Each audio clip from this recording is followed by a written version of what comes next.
हारा मैच कैसे जीती केकेआर और कौन है वो 5 जिन्होंने किया चमत्कार। तो चलिए जानते हैं पूरी रिपोर्ट। आप सभी का बहुत बहुत स्वागत है हमारे न्यूज़ चैनल पर। पहली टीम, जी हाँ, पहली टीम आईपीएल 2025 से बाहर हो चुकी है।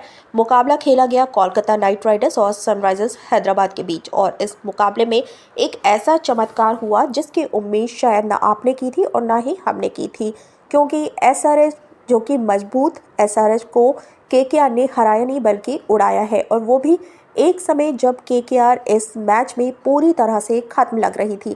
लेकिन वहां से शानदार कमबैक हुआ और केकेआर ने इस मुकाबले को जीत लिया। लेकिन जीता कैसे, चमत्कार कहाँ हुआ, वो आपको बताते हैं, क्योंकि वो आप लोगों के लिए जानना बहुत ज़रूरी है। देखिए, 13वें ओवर में केकेआर के 106 रन बने थे सिर्फ, और 4 विकेट गिर चुके थे। 4 विकेट जो गिरे थे वो टॉप के बल्लेबाज थे, वो जा चुके थे और 13 ओवर ऑलमोस्ट होने वाले थे, और स्कोर बोर्ड पर जो रन लगे थे वो सिर्फ 106 लगे थे। और ऐसा लग रहा था कि केकेआर यहाँ से बड़ी मुश्किल से 150 तक ही बना पाएगी, क्योंकि ओवर 6-7 ही बचे थे और आखिरी 7 ओवर में तूफानी 94 रन बनाए। लेकिन आखिरी के 7 ओवर में केकेआर के बल्लेबाजों ने 94 रन बनाए हैं। 94 रन जो केकेआर ने बनाए वो 42 गेंदों में बनाए, और जब फिनिश किया आखिर में तो 200 रन ये बना चुके थे। यानी कि जो पहले 13 ओवर इन्होंने खेले उसमें ऑलमोस्ट 106 रन आए, और जो बाकी के जो आखिरी के 7 ओवर थे उसमें इन्होंने 100 रन बना दिए। और यहीं से कोलकाता नाइट राइडर्स का इस मैच में ज़ोरदार कमबैक हुआ। वेंकटेश अय्यर ने विस्फोटक 60 रन जोड़े। वेंकटेश अय्यर की तरफ से विस्फोटक पारी आई जिसमें उन्होंने 60 रन बनाए। ये जो 5वें विकेट की साझेदारी हुई थी ना, ये बहुत ही इंपॉर्टेंट थी वेंकटेश अय्यर और रिंकू सिंह की। और रिंकू सिंह ने भी ताबड़तोड़ 32 रन नाबाद बनाए। एक छोर संभाला अय्यर ने और दूसरा छोर संभाला रिंकू सिंह ने, और इन्होंने एसआरएच के गेंदबाजों का हाल बुरा कर डाला, बहुत मारा।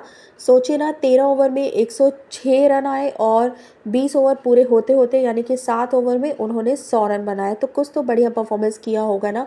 और जब हालांकि उम्मीद ये की जा रही थी कि भाई 200 रन बनाना केकेआर के लिए बहुत ही मुश्किल है, एसआरएच वाले तो 17-18 ओवर में ही 200 बना देंगे, क्योंकि जिस विकेट पर केकेआर अगर 200 बना सकती है तो एसआरएच वाले 250 बना सकते हैं।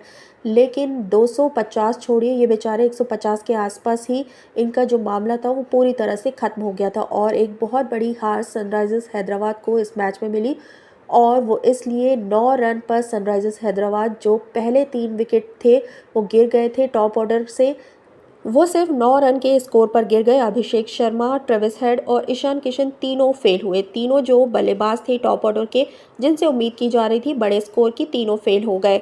वैभव अरोड़ा ने दिए शुरुआती झटके। यहाँ पे बहुत सारी तारीफ करनी होगी कोलकाता नाइट राइडर्स के तेज गेंदबाज वैभव अरोड़ा की, जिन्होंने शुरुआती झटके दिए। और शुरुआत में जो 3 विकेट गिरे थे 9 रन पर, उसमें से 2 विकेट वैभव अरोड़ा ने लिए। 44 रन पर एसआरएच को लगा कि चौथा झटका, 66 के स्कोर पर एसआरएच को लगा 5वां झटका, और जिसके बाद क्लासन ने बहुत कोशिश की, एक मेडिंस भी आए और उन्होंने भी कोशिश की, कमिंस ने भी थोड़ा सा एक जोर लगाया, लेकिन जो शुरुआती बल्लेबाज और मिडिल ऑर्डर के बल्लेबाज थे वो कुछ नहीं कर पाए थे। उसकी वजह से सनराइजर्स हैदराबाद इस मैच में पूरी तरह से ज़ीरो हो गई। हालांकि आपको बता दें कि अगर एसआरएच के बल्लेबाज अच्छा खेलते, शुरुआत में अच्छे रन बनाते, तो वो 200 रन बना सकते थे, इस मैच में केकेआर को हरा सकते थे, क्योंकि केकेआर ने कोई बहुत बड़ा स्कोर नहीं बनाया था।